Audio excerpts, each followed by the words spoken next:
আসসালামু আলাইকুম। আশা করি সবাই ভালো আছেন।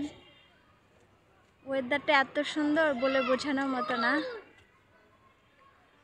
এখানে বেড়াতে আসছিলাম এক আত্মীয়ের বাসায়, দেন একটু ছাদে আসলাম ছাদটা দেখার জন্যে। যান্ত্রিক জীবন, ঘরে বন্দি থেকে ভালো লাগে না, তাই ভাবলাম একটু প্রকৃতি মাঝে কিছুটা সময় কাটিয়ে আসি। তাই ছাদে ওঠা। ছাদে এসে ছাদ বাগানটা দেখে আমি মুগ্ধ। তার সাথে প্রকৃতির যে একটা অপরূপ লীলা খেলা, এত সুন্দর ওয়েদারটা বলে বোঝানোর মতো না।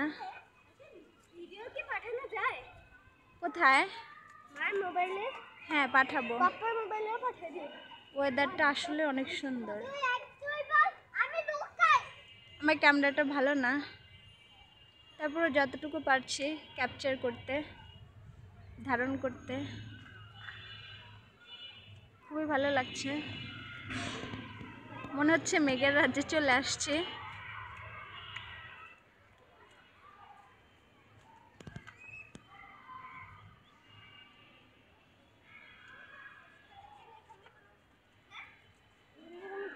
একদম কিনারে যাবা না তোমরা? কি যে ভালো লাগতেছে। ইট পাটকেলে গড়া শহর, তার মাঝে এক চিলতে সুখ। জায়গাটা অনেক সুন্দর। এখানে আলহামদুলিল্লাহ আশপাশে যে কয়টা ছাদ দেখলাম মোটামুটি গাছপালা ভরা। যেমন পাশের এই ছাদটাতে গাছপালা আছে, ফুলের গাছপালা, যদিও ওই পাশেরটা তো গাছপালা আছে।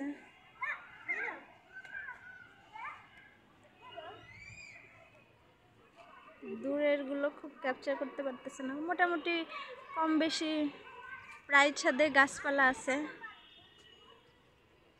ঢাকা শহরের খালি ছাদগুলোতে যদি পর্যাপ্ত পরিমাণে ছাদ কৃষি করা যায়, আশা করি শহরের যে বায়ু দূষণ, অধিক তাপমাত্রা, এগুলো কমে আনা সম্ভব। ওয়েদারটা অনেক সুন্দর। প্লেন যাচ্ছে,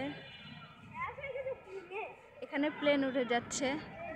লাবিব দেখো, প্লেন দেখতেছো? মেঘের ভিতর দিয়ে প্লেন যাচ্ছে। প্লেন মেঘের ভিতর ঢুকে গেছে। মাশাআল্লাহ। বাবা, তুমি কি দেখে খুশি? লাবিব, ছাদে এসে খুশি লাগতেছে?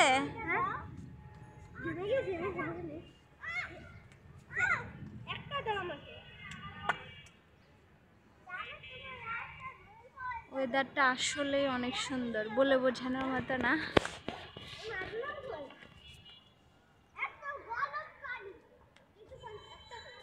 সাথে থাকার জন্য ধন্যবাদ। আসসালামু আলাইকুম।